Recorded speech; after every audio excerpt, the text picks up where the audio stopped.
Hello everyone, welcome back to our show, Up All Night. I'm your old friend Henry, and today we have a special guest here to have fun with us. But before that, let's jump into the news. Go to the theater. Last week, the Kelvin Theater Company presented their new work, The Importance of Being Earnest. It is considered as the most renowned of Oscar Wilde's comedies. Don't worry if you missed it. They will have more runs this Friday and Saturday at Spoolhof Lab Theater. Go to Kelvin's website if you're interested. Enjoy the music? Last Friday, Kelvin music students had recitals at CFAC Recital Hall. They're having another one this Friday night. It'd be a great event to go to if you like music. Last Saturday night, the Kelvin volleyball team won the MIAA Tournament Championship with a 3-0 win over Albion. Also on the same day, the Kelvin men's soccer team got a 3-0 victory over our rival Hope in the MIAA tournament. The MIAA tournament crown is Kelvin's first since 2019. Congratulations to our athletes. You all did a great job. Student success. Last week, we went over the academic advising, and most seniors and juniors are done with registration by now. For sophomore and freshman students, you will be registering this week, so don't forget to do that on workday. That's all for today's news. Now let's take a look at the guest room with Jonathan and meet our special guest. All right, thanks Henry, and welcome everybody to the guest room. I'm Jonathan.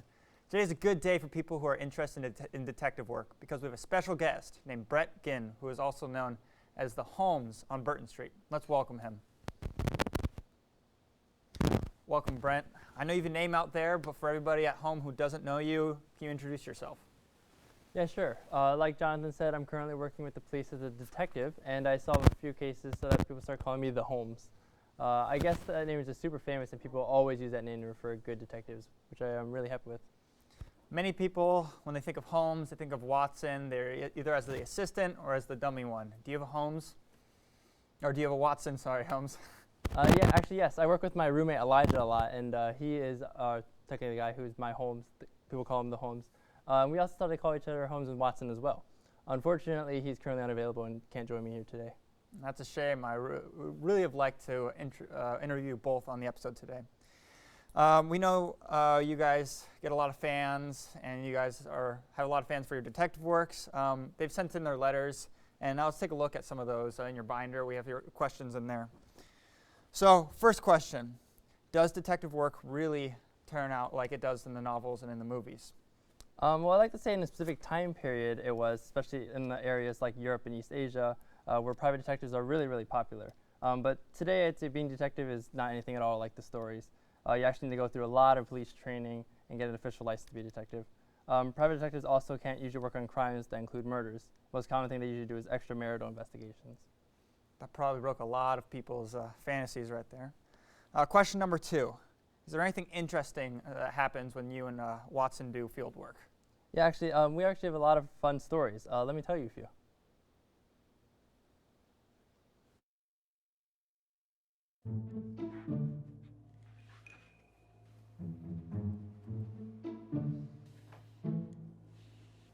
This must be the place.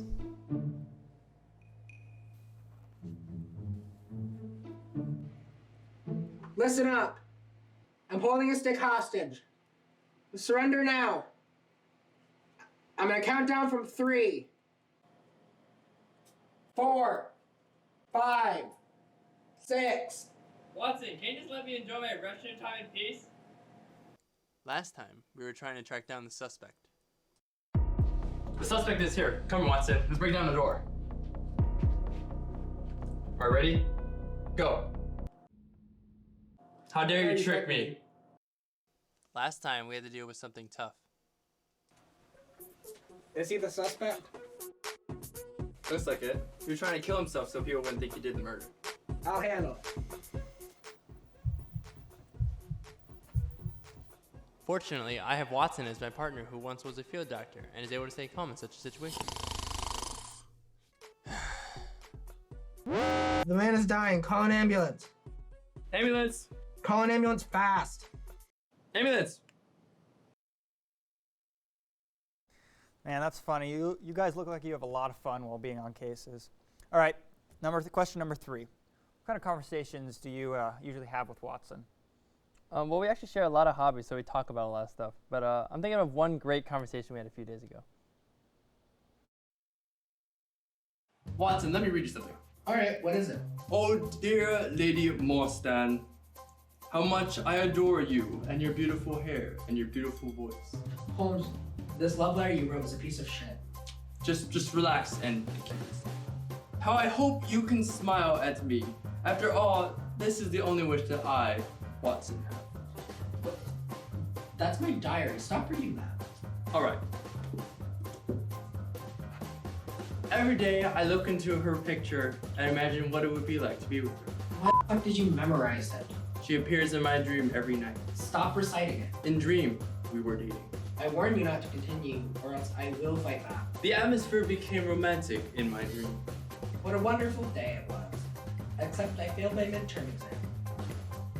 Don't recite my diary. I hate this as much. Why did my roommate have to be such a poopy brain? I said stop reciting my diary. I did stop. Watson, you worst roommate. A really funny conversation you guys had. Well, that's all the questions that I had. Thank you so much, Mr. Holmes, for coming on the show, and I really wish you the best of luck. Now, let's take a look at what's happening next week.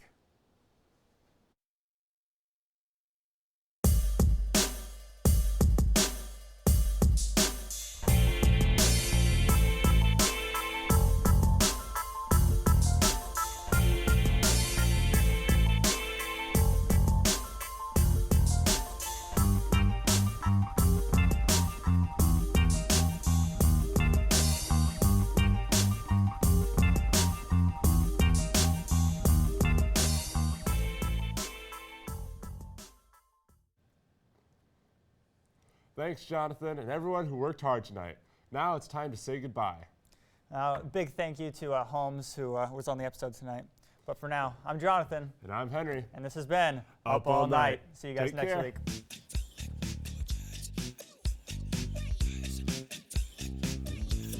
Lately I've been feeling lazy. Don't cook, don't clean, just watching TV. All the neighbors think I'm crazy. They got it wrong cause I feel amazing. I'm lonely but the food is good. Happy watching TV too. Last night I made barbecue and spent 12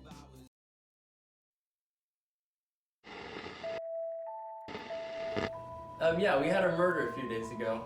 It was in a 2-story house, and the victim was found next to her daughter. Her daughter was found under her bed. She apparently hid under her bed when she heard some noise in the nearby stairwell. She got scared, so she hid under her bed. Then, well, whenever we get around this spot, the girl goes quiet and can't respond to any of our questions. Why does everyone get so dark these days? The important clue is that noise from the stairwell. No. Correct.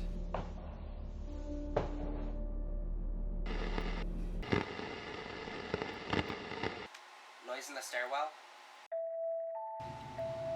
I remember now. I was there that night when we tried to solve it. A human head hitting the stairs. That was the sound of the victim's body being dragged upstairs. Her head hit every stair. One last question, sir. Why does a daughter go silent when talking about this? Well, I think it's normal to have PTSD, especially after seeing your mother, dead in front of you. Well, but... Oh, it's just my hypothesis, but I think when the criminal walked around the girl's room, dragging her mother's lifeless body, she saw her mother's eye to eye.